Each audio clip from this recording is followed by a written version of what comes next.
Hoje, o Observatório da Cultura abre espaço para uma conversa com uma mulher que carrega em si muitos mundos e atravessa eles com presença, sensibilidade e propósito. Nossa convidada é filósofa de formação, artista por essência, cantora de alma e terapeuta do sentir. Sua trajetória é marcada por uma atuação profunda no campo da arte, educação, da cultura, da espiritualidade, do autoconhecimento e da transformação social.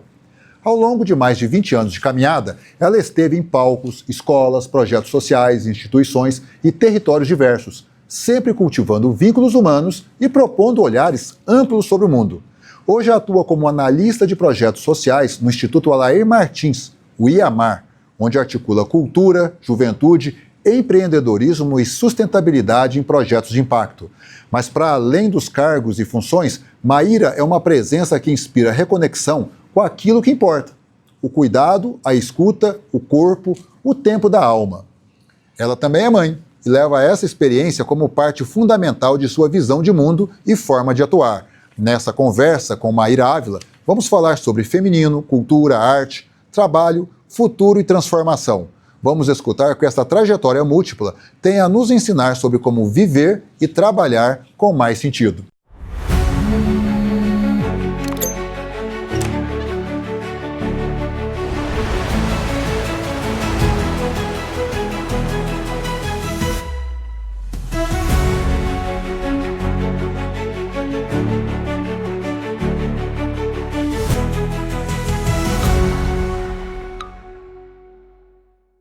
Seja bem-vindo, então, ao Observatório da Cultura, Maíra. Muito obrigada. É um prazer ter você aqui. A gente começa falando sobre essa trajetória múltipla, né? Filosofia, arte, gestão, mãe, cantora. Como é que isso tudo integra na sua vida? Bom, Paulo, é um caminho que foi se desenhando, né?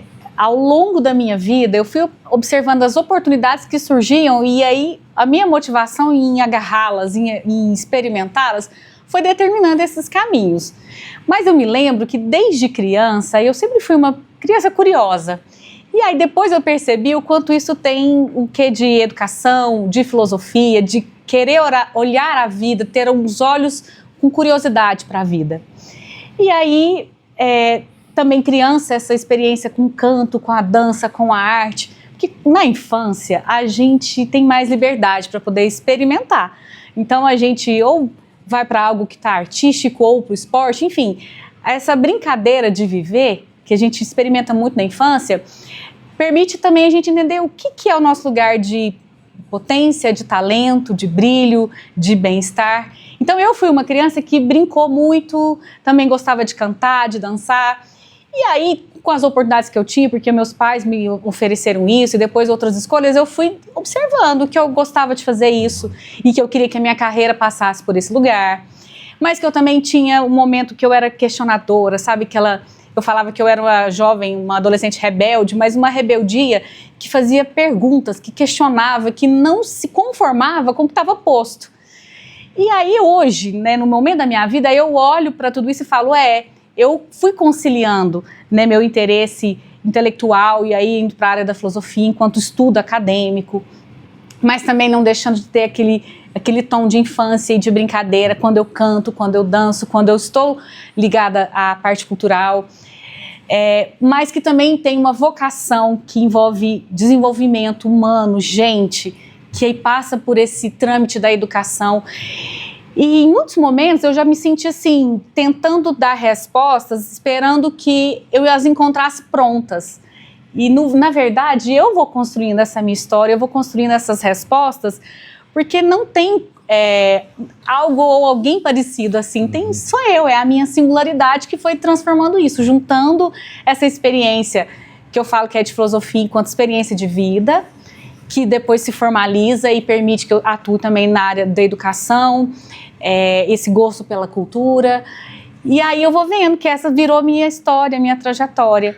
Mas hoje você faz uma análise crítica disso, né? Como criança que está brincando, desenvolvendo canto, como estudante que foi para filosofia, você racionalizava que isso poderia ter uma utilidade hoje tão cobiçada pelo mercado de trabalho? Não. Aliás, isso inclusive era uma insegurança minha. E eu vivia o conflito, eu lembro de viver conflitos nesses períodos, de ser criança e querer brincar, mas também gostar de estudar. E aí vivia aquela dicotomia. Era como se o estudo fosse uma antítese da brincadeira. Mas ao mesmo tempo eu conciliava isso. Depois, na juventude, quando a gente vai escolher a carreira, vai olhar para tudo isso, eu ficava pensando, mas pensa, há 20 anos atrás, eu pensava, mas fazer um curso de filosofia, isso aqui vai me gerar o quê? Vai me dar o quê? Onde eu vou chegar? Mas, por outro lado, tinha o ímpeto de buscar isso. Mas não era assim tão claro. Foi muito mais, em alguns momentos, foi muito mais uma aposta de falar, mas eu vou peitar o que eu quero, porque eu vou conseguir encontrar os caminhos para isso.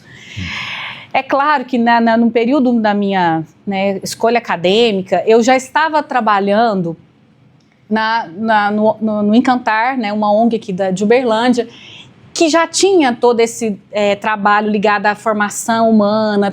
Eu já atuava com as crianças, fazendo oficinas, trabalhando com arte dentro de escolas. Então aquilo ali, por exemplo, era a minha experiência filosófica. Com as crianças eu brincava de cantar, mas aquilo ali era muito mais uma experiência também intelectual, de investigação da vida, porque para mim isso é que é a filosofia.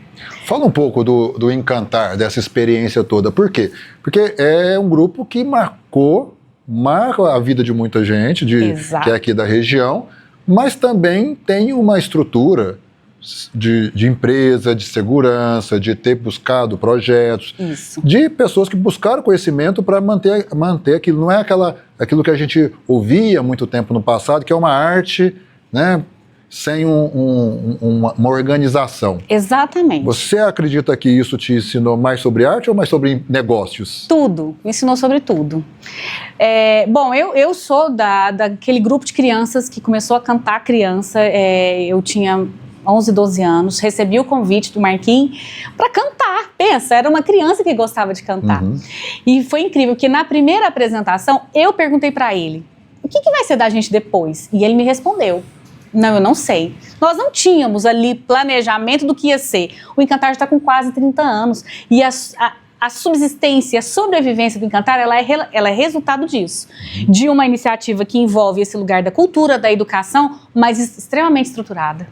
E tem vários grupos aqui em Uberlândia e na região que são assim, que observaram esse lugar do que eu quero fazer, do que me move, do que eu tenho vontade, mas ao mesmo tempo, para ele ser sustentável, ele precisa se organizar. E o ensinamento de gestão, eu aprendi a trabalhar lá. Fez com que o Encantar se destacasse e chegasse onde chegou e me ensinou muito, porque eu aprendi a trabalhar trabalhando. E assim, pensa, uma criança, eu gostava de cantar, foi para isso que eu fui para lá. Mas lá eu entendi que se eu também atuasse na gestão e na organização, se eu entendesse de projeto, se eu falasse de comunicação e eu aprendesse a fazer isso, além de me desenvolver, que tinha gana de fazer isso, eu também ajudava com que o meu sonho coletivo também continuasse a existir. Então, eu acho que, inclusive, na área da cultura, Paulo, às vezes pode soar assim, desgostoso você falar de empreender, né? Às vezes existe um pouco de dificuldade em olhar para isso como um negócio nessa perspectiva de empreender aquilo que faz sentido para você, um projeto coletivo. E eu acho que ao longo desses últimos anos, a própria cultura está se desenvolvendo nesse lugar. Os negócios de cultura que precisam aproveitar essa experiência administrativa para o seu sonho acontecer, para o seu sonho continuar sendo realizado. Então, para mim, foi a grande experiência da minha vida, né, profissional, que me preparou para muito e me dava esse leque de possibilidades de trabalhar com criança, com educador, a educação, o palco, a comunicação, a gestão.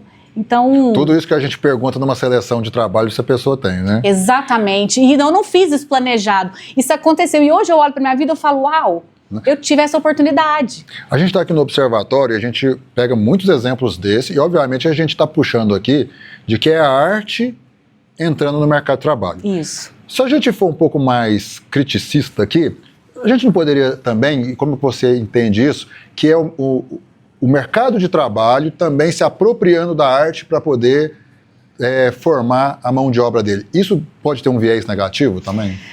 Bom, Pode ter, né, dependendo também da intenção em que tudo isso está sendo feito. Porque quando a gente está ligado à arte, aquilo que eu falo que nos permite estar próximo da nossa humanidade, a gente está falando uma língua que é comum, que é universal. Somos seres humanos, então sentimos, vivemos, experienciamos. Então a arte nos afeta dessa maneira e a gente fala a mesma língua.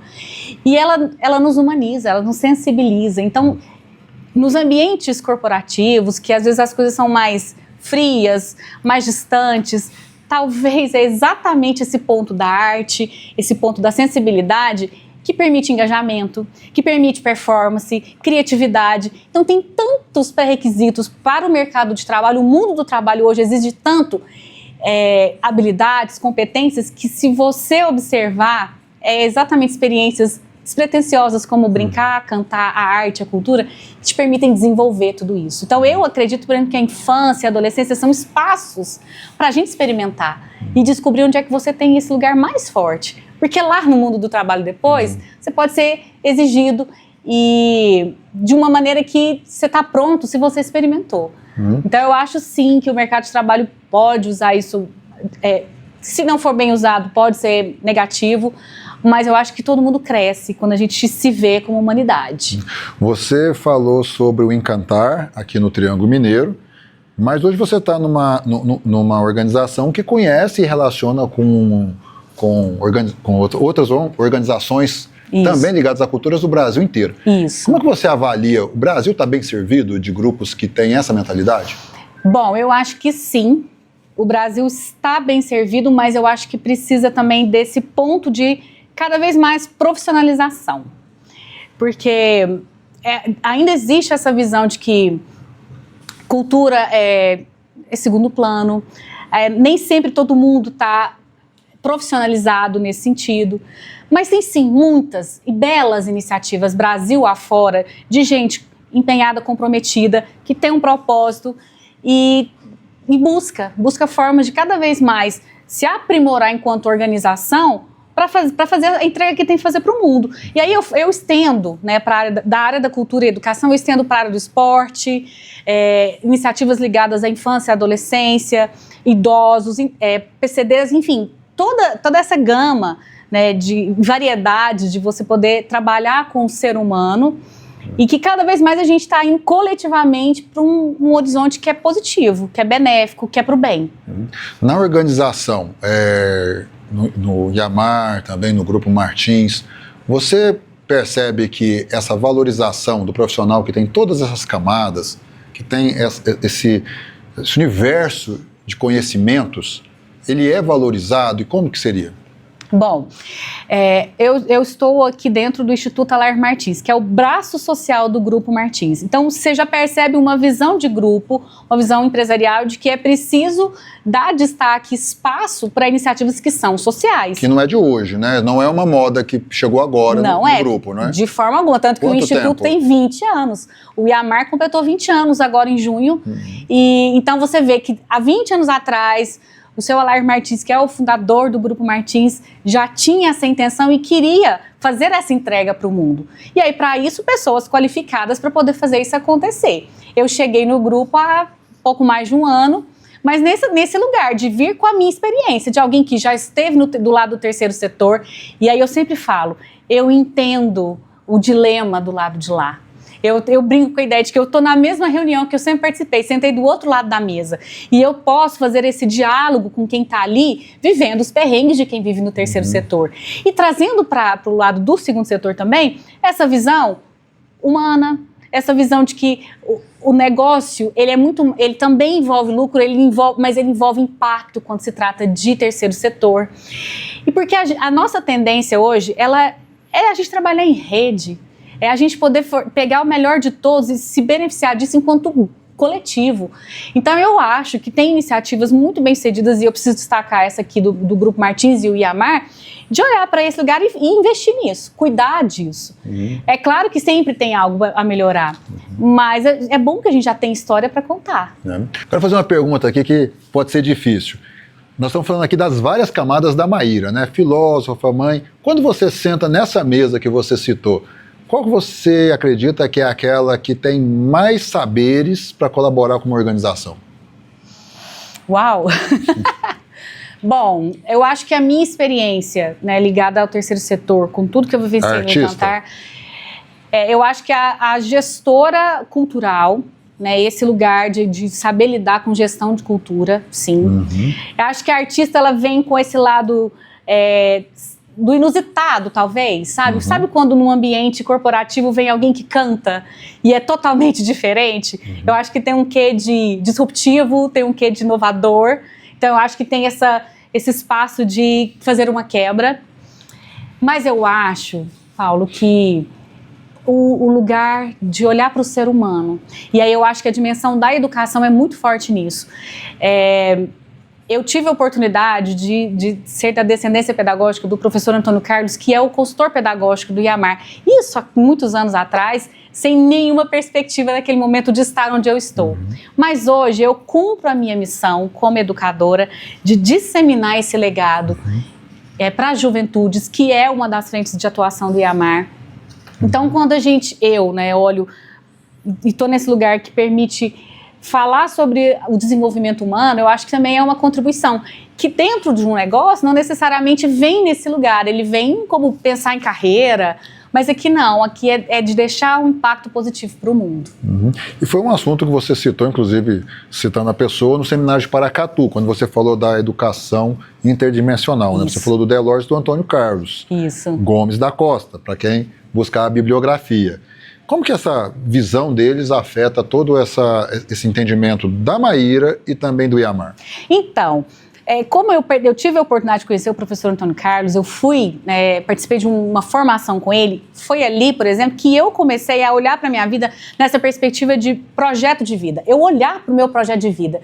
Então lá, por exemplo, eu falava, eu tenho vontade de fazer isso, tipo assim, ser professora, ser palestrante, falar sobre esse assunto. Eu comecei, na minha ingenuidade de adolescente, comecei a fazer esses rascunhos. Hoje eu volto nisso e falo, olha só, eu estou realizando o meu projeto de vida. Uhum. Então, qual que é hoje a perspectiva do IAMAR quando tem todo o arcabouço metodológico, filosófico do professor Antônio Carlos como base dos seus projetos educacionais? Eu sou um exemplo disso. E hoje eu estou num lugar em que eu posso estar com instituições parceiras em que vão irradiar tudo isso para mais jovens. Né? Um sentido de trabalho em rede para que mais jovens tenham, se pelo menos, a oportunidade de fazer melhores escolhas. Se eles vão fazer boas escolhas ou não, aí já não depende da gente, mas eu sinto, como cidadã, a responsabilidade de devolver isso para o mundo. Porque eu tive essa oportunidade. Eu tive imensas oportunidades de professor, desde os meus pais a professores, a uma experiência como essa. Uhum. Então, acho que o IAMAR, ele também é essa estratégia de disseminar isso para o Brasil afora, a partir de uma vivência de um professor, que foi o professor Antônio Carlos, que foi uma grande referência para as juventudes no Brasil. Ele, por exemplo, era um dos relatores do Estatuto da Criança e do Adolescente. Então, é coerente, é impactante, e eu, hoje, eu me sinto realizada em fazer parte dessa história. E nessa proposta da educação interdimensional, que é um termo que a gente não vê todo dia, né? Por que interdimensional, não transversal? Porque é uma palavra que a gente usa mais. Explica pra gente o que quer dizer o interdimensional. A educação interdimensional, ela vai lidar com as várias dimensões de formação humana, que envolve a dimensão da corporeidade, do seu corpo, dos sentidos, em que você recebe a informação para poder aprender. A dimensão cognitiva, em que você elabora o que você está aprendendo. A dimensão afetiva, que também está nesse universo, mitos, patos, logos, e a dimensão transcendental, em que você também, sem falar de nada de, não é religioso, não é místico, não é nada disso, mas essa dimensão que é a vida imanente e a vida transcendente, em que você também tem aquilo a que você aspira, aquilo que você tem esperança. Então, olhar para a vida com essa visão de futuro, inclusive te leva a sonhar e a querer realizar. Então ele faz essa interlocução dessas quatro dimensões, Eros, mitos, logos e patos, para poder trazer essa visão completa de educação, que não é só transversal no sentido de passar pelos conteúdos, mas de olhar o ser humano como um todo, na sua integralidade. E olhar a educação dessa forma te permite passar para o processo educativo mais efetivo. Você acredita que as políticas públicas, as escolas, os profissionais de educação estão atentos a essa preocupação, ou isso ainda está muito distante? Porque eu já participei de algumas edições do evento, e a gente vê ali, não é só o brilho no olhar de quem está participando, é até um fascínio, porque realmente é algo que transcende a gente de um ambiente para aquele ambiente e aquelas pessoas que estão ali trazendo conhecimento. Você acredita que os profissionais estão ligados nessa discussão? Eu acho que é um desafio, é um grande desafio, mas eu acho que estamos no caminho, sim. Já existem estruturas na própria educação nacional que permite você experimentar isso, mas são anos de educação tradicional. Então não é algo que se transforma de uma vez imediatamente, talvez precise de gerações para isso acontecer. Mas eu vejo, não só pelo interesse das pessoas em participarem do seminário, que já tem uma amplitude grande aqui na região, e é inclusive para fora daqui do Triângulo Mineiro, mas já tem busca e interesse de reinventar mesmo esses processos de educação. E mais, as gerações também pedem isso, né? A forma como eu fui estudante não é como os jovens de hoje são. Então, o mundo da tecnologia, tanta informação hoje, exige que a gente seja um profissional diferente, atualizado, conectado, conectado com tudo que está à nossa volta. Né? Agora, para dar uma palavra aqui para quem vê essa discussão, nossa, está muito longe ainda do mercado de trabalho, das coisas do dia a dia, do material. Você começou na arte e hoje você está numa empresa que o RH procura pessoas com conhecimento transversal. No futuro, daqui quanto tempo que a gente vai procurar pessoas que transcendem? Eu também acho que leva um tempo. Mas esse é um caminho que está posto. Porque a gente vai se desenvolvendo enquanto sociedade e superando alguns desafios e encontrando novos. Então hoje, quando a gente tem um mundo hiperconectado como está, cada vez mais aparece essa necessidade de você ativar a sua sensibilidade. É quase que eu vejo como um ciclo em que você chega a um ponto e de repente você precisa retornar. É uma espiral, porque você não vai voltar para o mesmo ponto, mas você vai voltar para algum lugar e adiante, porque é um processo cíclico. Então, você precisa se abastecer de conhecimentos técnicos, competências, mas sem deixar de lado a essência, a humanidade, a sensibilidade. E aí, começa a aparecer isso como necessidade no mercado de trabalho. Um profissional que tenha esse diferencial. Você acredita, você tem visto aqui na organização, esse profissional já está sendo demandado? Sim. Esse profissional já está sendo demandado. E é o tipo de coisa que não se aprende necessariamente na escola ou na faculdade. Então, aí nesse lugar é mais desafiador ainda, porque você precisa entrar em contato com aquilo que é humano. Provavelmente, aí é onde eu brinco, é onde a gente vai para a infância, vai para a brincadeira. Porque ali, eu sempre falo, ali tem a pista. E é por isso que por exemplo, eu falo que os meus maiores educadores são os meus filhos. Crianças pequenas que o tempo todo me fazem olhar para mim e dizer: mamãe, olha para sua criança, vem brincar, divirta-se, olha para você com o que você tem de essencial, porque o restante a gente constrói, mas aquilo que é essencial e que é a nossa diferença e a nossa singularidade, ela vai ser necessária futuramente. Você acredita que essa discussão que está bem quente agora, que é a chegada da IA, profissionais que sabem usar isso, pode ser um empurrãozinho para a gente entender como que transcender, né? Imaginar as coisas de forma com essas camadas faz sentido? Porque hoje até para usar a IA você tem que imaginar, né, de um prompt ao uso da tecnologia, né, como ordenar a máquina. Exatamente. E se você não tem elementos, você não usa ela na plenitude. Você acredita que essa discussão pode ser um ponto de virada para o mercado entender? Eu acho que sim. Porque a IA, ela chega até um certo ponto. Tem um lugar que ele é só humano. Então você pode ter... E é muito bom que hoje o mundo nos ofereça essas ferramentas, essas entregas que podem ser prontas, mas tem uma dimensão que é só o ser humano que entrega. E aí eu acho que hoje o desafio é esse, de saber lidar com tudo isso, para que a gente... E aí o bom disso tudo é que a velocidade é muito rápida, então as respostas vão acontecendo com muita agilidade, e eu acho que quem se beneficia disso tudo é a própria humanidade. Vamos falar agora um pouco sobre o IAMAR. Né? Você tem uma atuação aqui que conecta com o Brasil inteiro. Pela capilaridade que o IAMAR tem. Vocês estão conhecendo o Brasil inteiro. Como é que é essa atuação e como é que foi partir de um lugar como a cidade do interior, de Minas Gerais, e alcançar o Brasil inteiro, inclusive para uma artista fazer isso? Então, tem muito do perfil, do DNA do grupo, de ser um grupo de relacionamentos, né? Então fazer contatos, conexões, e trabalhar num grupo que é de logística. Você faz o quê? Tudo chegar, escoar Brasil afora. Então o IAMAR também está nesse lugar em que faz a sua tecnologia educacional e as suas iniciativas saírem Brasil afora, mas tem uma estratégia que garante isso, que é de parceria, né? Por isso que tem a ver o relacionamento. Então você se conecta com outras instituições que têm afinidades, e aí faz a coisa transbordar. Eu falo, ela tem essa capilaridade, ela vai além. E aí é muito bom, porque às vezes a gente não tem o braço de estar ali com os alunos, mas tem o parceiro, tem quem quer fazer junto.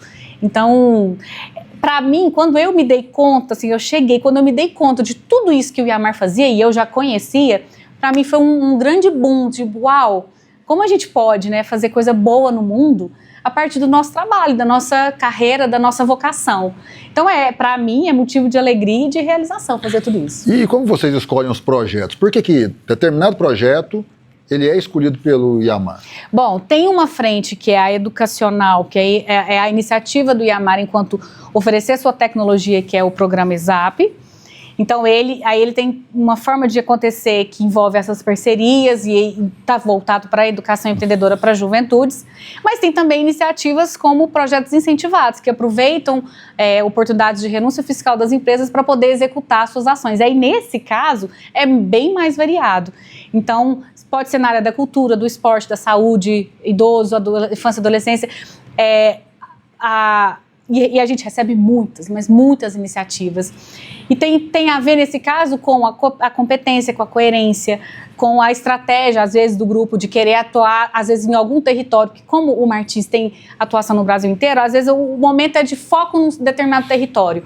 Ou não, fortalecer iniciativas que estão já acontecendo, tendo continuidade. Ou ainda, vamos apostar em novas iniciativas que estão começando. Então, cada vez pode determinar uma estratégia, mas sendo ao máximo possível coerente, olhando para essa possibilidade de transformação e de impacto, para que a gente possa entregar o nosso melhor enquanto instituição. E como que a educação entra nessa hora de escolher esses projetos ligados à cultura, mas também tem uma pegada de educação? Sim. Qual que é o peso dela na escolha dos projetos do IAMAR? Ele é determinante, porque entre uma iniciativa que você tem uma ação que é de formação, que permite esse trabalho que envolve educação, é ela que determina, por exemplo. Então, sem desmerecer iniciativa nenhuma, mas se está voltado para um impacto que é social e uma atividade que tem um cunho educacional, esse pode ser um dos critérios que determinam a escolha de um projeto. Nesse cenário aí, você está numa situação privilegiada no Brasil, de estar num lugar que vem informação do Brasil inteiro, né?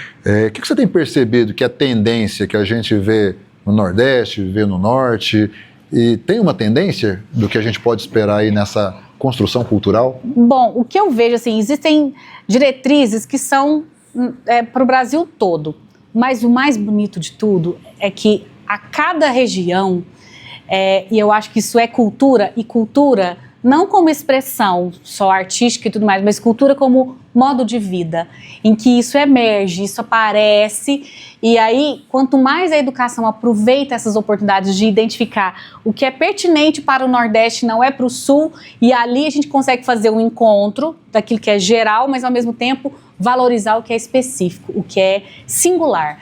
Então hoje dá para perceber iniciativas, por exemplo, que estão acontecendo lá em Santa Catarina, que não são as mesmas que estão acontecendo na Bahia, mas a gente tem um alinhamento, um direcionamento, e eu acho que aí é onde passa esse processo educativo. E nisso, o que é a característica que hoje você acredita que é aquilo que destacaria para o trabalho, aquilo que eles estão construindo nessas manifestações que são diversas, que o futuro vai precisar? Eu volto, então, no conceito que aqui é muito disseminado, que é da educação empreendedora e o empreendedorismo na perspectiva de como atitude diante da vida. Empreender no sentido de gerar resultado na sua vida. Colocar o seu projeto de vida em prática. Não é empreendedorismo no sentido de abrir um negócio. Pode ser.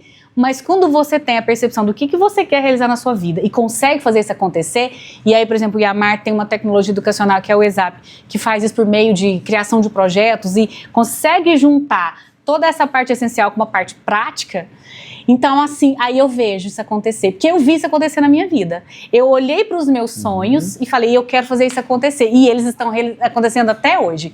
E aí eu acho que esse é o grande diferencial, e não tem região, você pode estar em qualquer lugar desse país. Se você olhar para a sua própria vida e empreendê-la com sentido, com propósito, aí você pode estar em qualquer lugar do mundo, que você pode fazer isso bem. E a cultura e a arte, fica onde nesse mercado também do trabalho?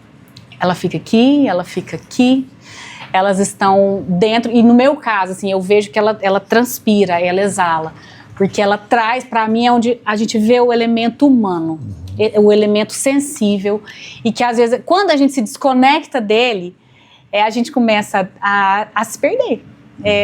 Aí a gente vê um mundo hoje que está, de certa forma, adoecido, altos níveis de ansiedade nesse país. Por quê? Porque às vezes a gente não está ouvindo aquilo que é nosso de essência, e a gente às vezes só faz isso quando a gente vai a um espetáculo, assiste um filme, e ali a gente se conecta com isso, mas isso é pouco. Então o espaço da cultura, da arte, para a gente poder se expressar como ser humano, é o que nos reumaniza. Eu já participei de uma seleção de vocês, de um encontro de projetos selecionados, e também do evento da educação interdimensional, e deu para perceber uma presença muito grande das mulheres. Sim. Você acredita que com esse trabalho de transformação da arte, dessas camadas que se unem, também é uma forma de, naturalmente, promover a igualdade dos gêneros no mercado? Sim. Sim, eu acho que o lugar da cultura e da educação, eles têm muito a força feminina. E que precisa ocupar mais os espaços corporativos. E não por uma dicotomia entre homem e mulher, não é isso. Mas essa complementaridade. Então, assim, eu acho que as mulheres têm mesmo que ocupar esses espaços, contribuir com as suas visões que são diferentes. E isso não é só entre homem e mulher, é entre qualquer pessoa.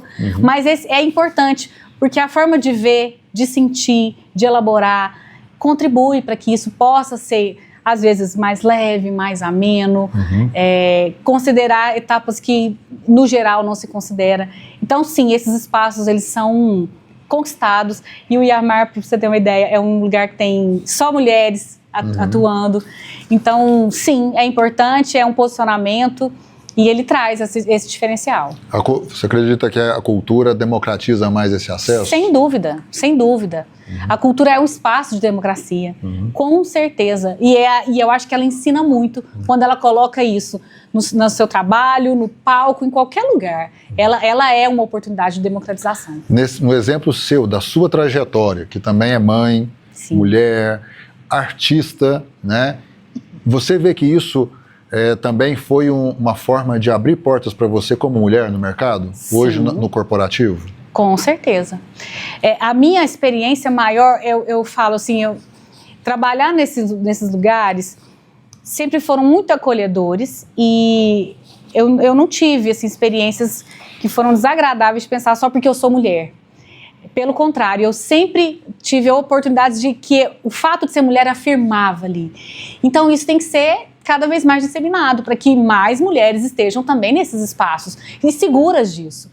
Então, eu concordo sim que a cultura abre para isso, e a gente tem que cada vez mais espalhar. E para a gente terminar aqui, o que aquela cantora mirim, quando começou, diria hoje para a executiva do Iamar, que conversa com o Brasil inteiro, que lida com projetos, que daquela criança que começou cantando, procurando um palco, resumiria os seus sonhos para a Maíra de hoje? Nossa, Paulo, faz essa pergunta para várias pessoas e eu nunca tinha respondido ela para mim mesma. Mas eu diria para ela que mesmo que em alguns momentos ela ficasse abalada, para ela nunca deixar de acreditar naquilo que ela gostasse. Porque ela ia encontrar o caminho de fazer isso acontecer. Por mais que não fosse claro, evidente, por mais que as pessoas ao redor falassem que aquilo não fazia sentido nenhum, é justamente porque ela acreditava nisso, que ela precisava continuar fazendo e que ia tudo dar certo. Mas eu ouvi isso de alguma forma de algumas pessoas, eu também ouvi que não daria, mas tem uma coisa dentro de mim que não me permite desistir. Então eu insisto e eu acho também que quando a gente começa a transformar os lugares, ocupar e transformar os lugares, você vai construindo a sua própria história, mesmo que ela não tenha sido nem mencionada, nem sem referência nenhuma. Então eu falo para ela, continua, vai dar tudo certo. Para a Maíra de 2025, mulher, mãe, artista, executiva, muito obrigado pela participação aqui no Observatório da Cultura. Eu que agradeço. E a gente fica por aqui, a gente volta em breve com mais um episódio. Fique ligado que em breve um novo papo.